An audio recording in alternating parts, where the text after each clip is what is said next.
Hey, welcome to Look Back Laughs. Today, very special episode.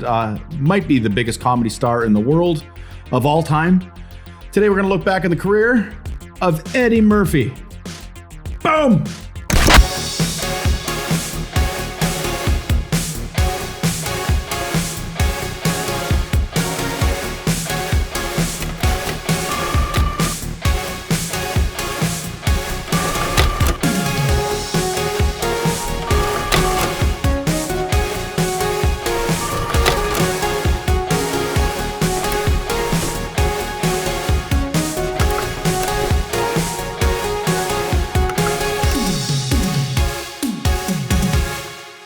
Hey everybody, welcome to Look Back Laughs. Today we're going to look back at the career of Eddie Murphy. Absolutely one of my hands down favorite comedians of all time. Might be my first favorite comedian of all time. You know me, my name's Pete. I'm a stand-up comic in Canada. I've done shows you might have seen. And every week on this show, I'm joined with my buddy Scott, who is in Korea. Hello, Scott. Hey, how's it going? How's things going in Canada? It's fine. We're still locked down. Again, grateful that we get to do this show together. A little bit of a creative outlet. It's a fun retrospective look back at some of my favorite comedians. So I appreciate it. I appreciate you putting this show together and giving me a little creative outlet during this lockdown. So thanks. No problems. How are you? How's things in Korea? It's getting warmer. Compared to the last episode that we did there, it was kind of cold, but it's definitely getting warmer. Yeah. And I'm looking You're not forward getting to outside anyway. No, yeah, but I'm really looking forward to Eddie Murphy because maybe on the opposite side of you, I was a big movie fan of Eddie Murphy, so I'm looking forward to maybe talking about a couple movies. Great. Well, let's start it. Let's look back and laugh at the career of Eddie Murphy. Go ahead, Scott.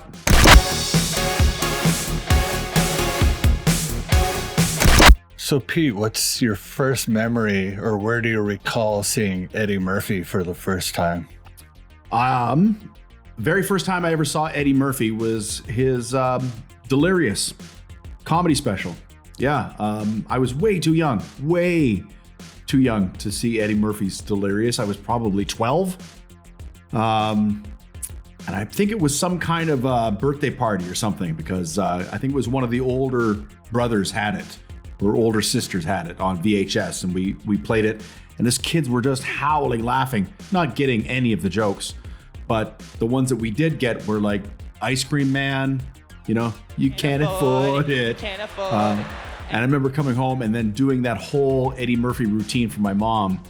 And she thought it was absolutely hilarious. So she went out and rented it and then realized you shouldn't have been watching this. So right from the very first time I saw Eddie Murphy, he was cool and hilarious, but also like it was dangerous. Like it was adult. Like I was way too young to enjoy the comedy of Eddie Murphy. So that was the first time I ever saw Eddie Murphy was Delirious. Yeah, Delirious came out in 1983. I believe it was actually a TV special. I think it was like one of the early HBO specials. Yeah, it might have been HBO. Obviously not regular cable, but so it came out in 83. So it probably came out on VHS in the mid 80s. Eddie Murphy had a concert tape called Eddie Murphy Comedian, and I remember that was probably one of my very first comedy tapes I ever had. And it was a lot of the same material, but it was in a different setting, and it was not as rock and roll. It wasn't like a big rock show. It was interesting because that was the very first time I ever kind of had a little inkling of like, oh, these guys repeat some of these jokes. And it's like an evolution of how these jokes get better, and that was fascinating. So right from the get-go, Eddie Murphy was teaching me all about comedy. Yeah. So with the stand-up, I mean, I think Delirious is probably the first time I actually saw somebody do stand-up on VHS or in general, actually.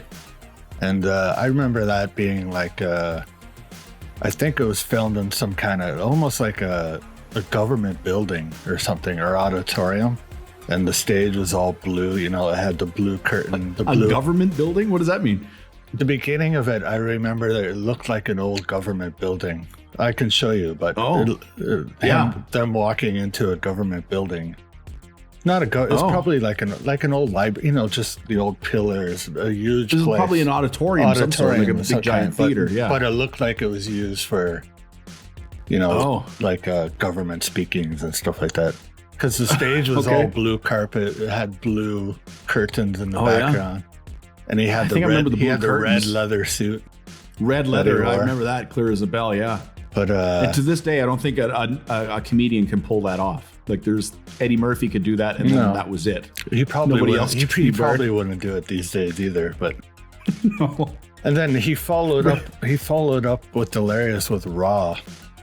Raw, that's right. Yeah. Which came out in, I don't know, probably around 87, maybe. But, is that right? Yeah.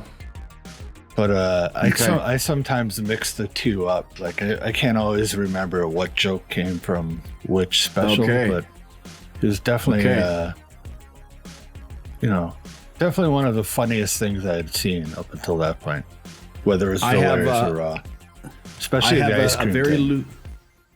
I have a very loose connection with Delirious and Raw. One of the writers for Eddie Murphy back in the day was Robert Townsend. And Robert Townsend, of course, went on to become a very famous film director.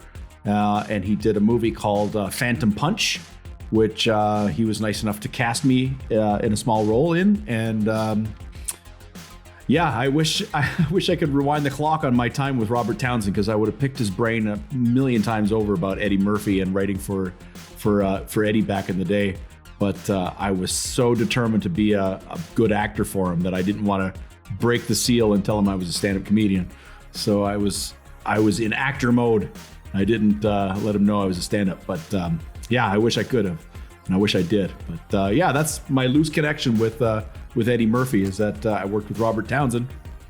Thanks, Robert. And I guess most people, maybe our age or a little bit older than us, would know Eddie Murphy from Saturday Night Live. Like I think he started in 1980 maybe on SNL. Is that right? He had a lot of famous characters from SNL, but just, that generation just before us type thing. He was, I think he was 18 years old when he was on SNL, which is, I mean, when people said that when I was a teenager, it'd be like, yeah, that makes sense. But, now I'm in my 40s going, he was 18 years old and on the biggest TV show on the planet, like biggest comedy show. 18 years old. But I think he was just before I came of age where I was interested in late night comedy, So I think Eddie had already graduated to making films by the time, I got interested in comedy, because I missed Eddie on SNL when it was live. And of course, since then I've watched them all in reruns and specials and, Best of Eddie Murphy on VHS, and worshipped all those. But I missed it when it was live. It was a little ahead of my time. So I think my first connection to Eddie Murphy was Delirious when I was a kid. And then 48 Hours, I believe, was his first movie, right? Him and Nick Nolte. I think 48 Hours was his first movie, yeah. Yeah. And then shortly after that, Trading Places. Is that right? Trading Places? And that's a movie that I've watched 100 times if I've watched it once. Which I haven't watched in a few years. I should punch it up again, because that's classic comedy, man. But like you were saying, I saw him on SNL, afterwards, after his career was finished on SNL, obviously, whether it was reruns or whatever. He had a lot of famous characters, though. Like he had Gumby. Was it Gumby that he played on SNL? He hosted SNL just recently last year, and it was nominated for an Emmy. It was a big success. It was hugely exciting. People were like, "Oh my God, Eddie Murphy's going to host SNL again." And he dusted off some of those characters. He did Gumby. He did Mr. Robinson's Neighborhood. He did Buckwheat. Buckwheat singing. That's what I remember him the most for. Yeah. His albums where they used to do singing. Once, he was a twice. phenom on that show. Like he was the star of that show. Like it was Eddie Murphy, and then there was the rest of the cast. It was like you could just tell, like from young age, like even watching in reruns, like he was destined for big things. Like. And then, as you said, he tore it up. Trading Places, I think, might have been the first time I saw Eddie Murphy, but I was obviously young when I saw that, so I didn't get the humor of the movie or anything like that. But for me, going into his movie career, I mean, I remember Eddie Murphy first from Beverly Hills Cop. Oh, yeah. That movie stuck with me for quite a long time. It's one of the biggest comedies of all time, hey? Beverly Hills Cop. The soundtrack, and Eddie Murphy at the yeah, just at the height of his career, like it was, man, people lined up, and I think they made 2 sequels, hey, or is it 3 sequels now at this point? I don't know. I think 3 are done. 4 is in production now. Are they really? Are they doing a 4th one? Yeah, right they're now? doing a 4th one, but I think it's been postponed due to this past year. Oh yeah, of course. But yeah, he definitely Beverly Hills Cop 4. Yeah, wow. He definitely he played a lot of those buddy cop movies. So he had, like you mentioned, 48 Hours was pretty much the same thing, wasn't it? It was just I think that him and you're Nick right. It might have Nolte even started instead of all those buddy cop movies are just kind of they sprungboard off of 48 Hours.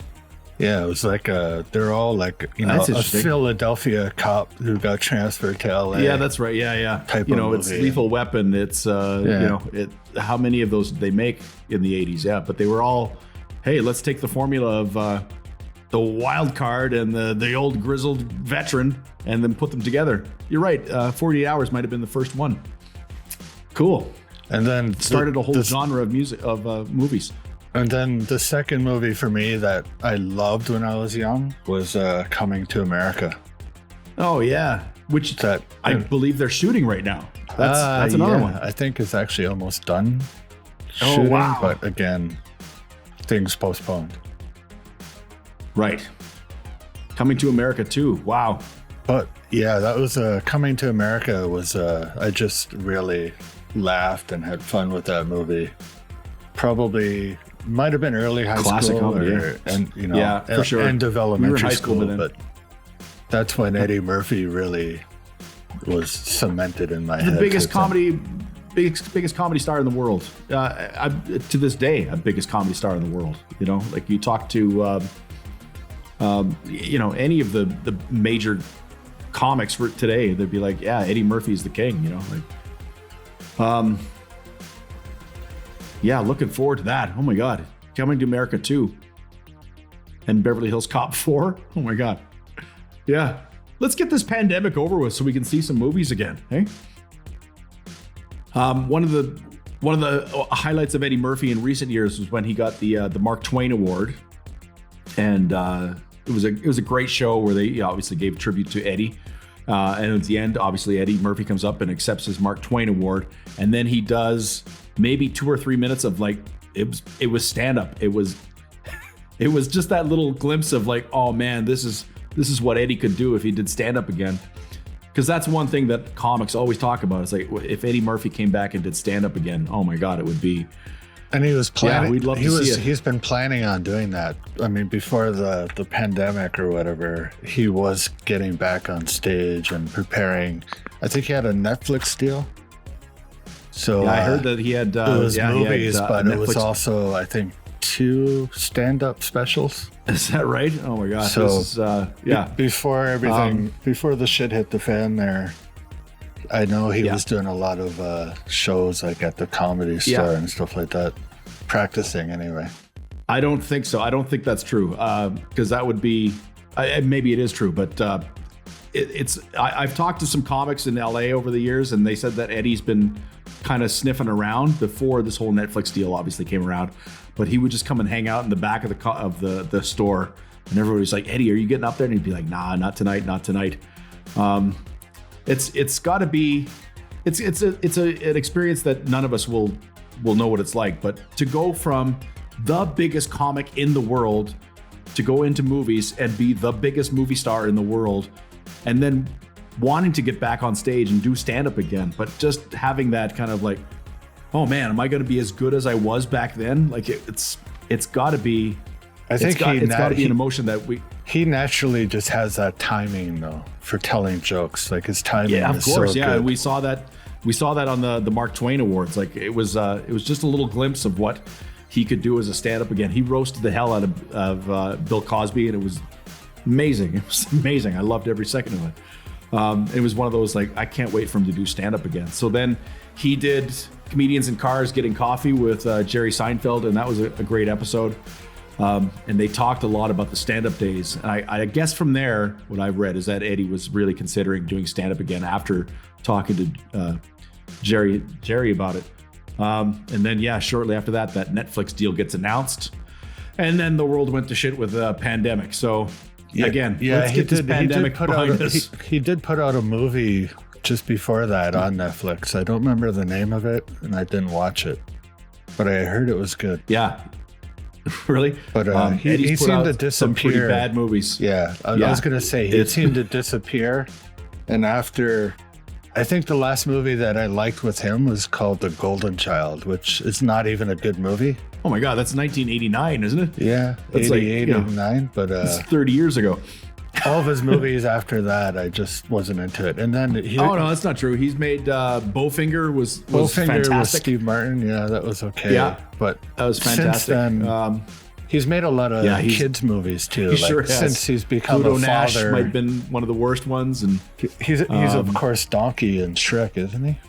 Oh, that's true. Yeah, of course. So he's made a lot of probably voiceover type movies too, and Goosebumps, I think, or something like that, or Haunted Mansion, and that's true. Yeah, but just more movies like the Nutty Professors and movies like that. I never got into those.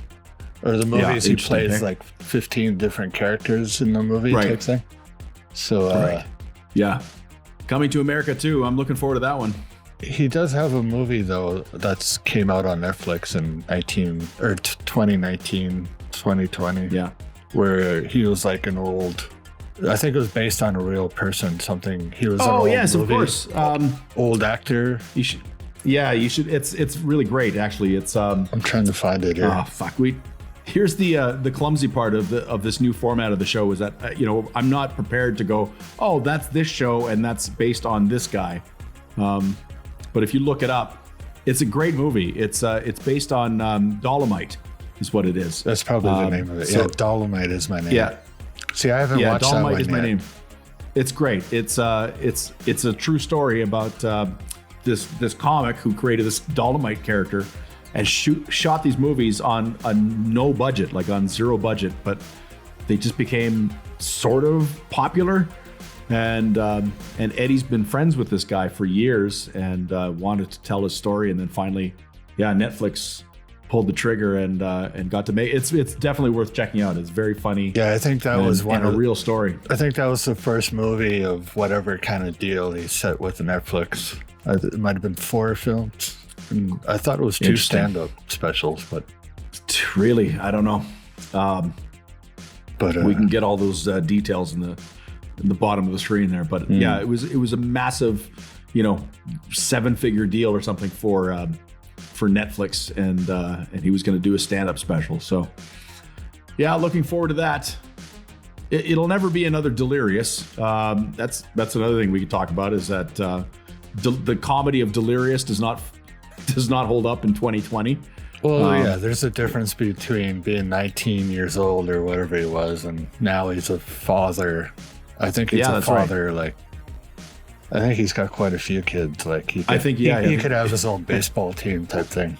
I think you're right. So obviously, everybody's different than when we were kids, but that's exactly it. And the times are different as well. So if you watch Delirious with 2020 eyes, 2021 eyes, you're gonna have a different experience than when I was 12 years old watching it in the 80s. Yeah, I'm sure some of those, looking back at Raw and Delirious, I'm sure some of those jokes would be a bit cringy. There's some wins, man. There's some real cringe. I remember the Mr. T joke. Yeah. But But maybe he would just come out and shock everybody just by, being who he is, or, telling jokes like he used to. I'm looking forward to it. I think that would just get more. Like you said, more views, he's got the, you know what I mean? Like you said, he's got the natural timing, and that's his background. He was a stand-up comic when he was a young teenager, and he's obviously got the chops, and that never goes away. So, yeah, looking forward to Eddie Murphy doing stand-up again. Yeah, so was it a stand-up that influenced your career mostly, or just movies and TV appearances? Absolutely. Eddie Murphy inspired me in comedy from his stand-up. Obviously, he was my first favorite stand-up comedian.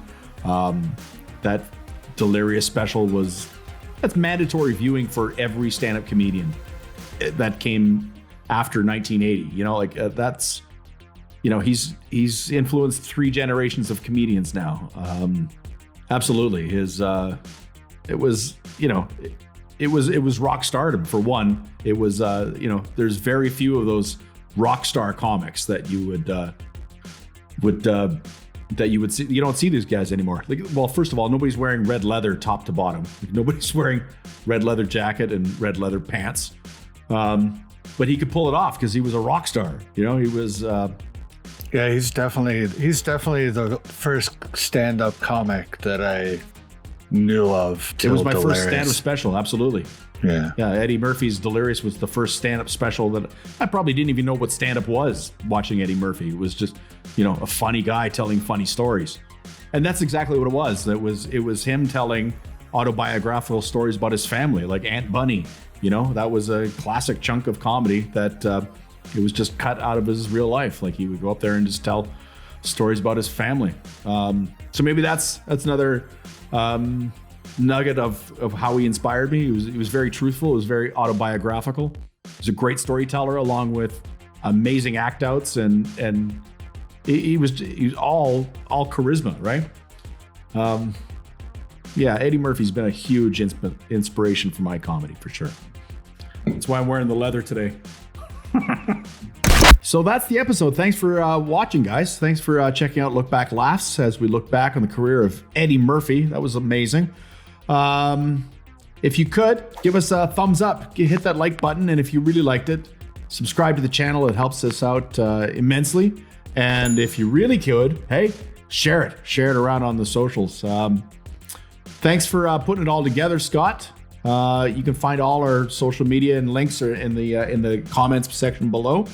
And that's it. So thanks for tuning in. Always have a blast looking back and laughing. So we'll see you again. We'll do it again. Good night, everybody.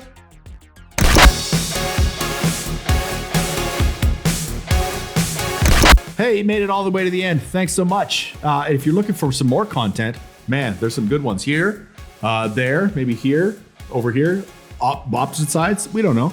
But click them, check them out. And thanks for tuning in.